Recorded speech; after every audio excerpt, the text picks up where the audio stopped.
আজ রবিবার, রোজের মতন সকালটা শুরু এক কাপ চা দিয়ে। তারপর সকালে ব্রেকফাস্টের জন্য কড়াইতে ঘুগনি হচ্ছে, আর ডিম সিদ্ধ করা হয়েছে। আর আমার একটুখানি খোঁচাখুচি না করলে হয় না রান্নার জিনিসগুলোকে।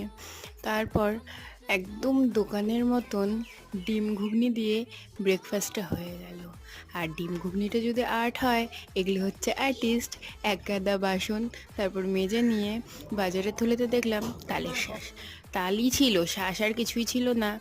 তারপর মনের দুঃখে একটু ঘোল বানালাম।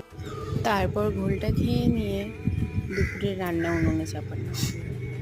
দুপুরের রান্না মধ্যে ছিল ডাল ভাজা, আর যেহেতু সানডে চিকেন তো থাকতেই হবে। তারপর রান্নাটা তাড়াতাড়ি কমপ্লিট। মাথায় দেওয়া তেল নিয়ে বসে পড়লাম ওর কাছে, যে নে এইবার আমার মাথায় একটু তেল মালিশ করে দিন। আমি অপেক্ষা করি ও কবে আমার বাড়ি আসবে আর কবে ওকে দিয়ে একটু তেল মালিশ করাবো। আর আমি আমার ফেসের গ্লো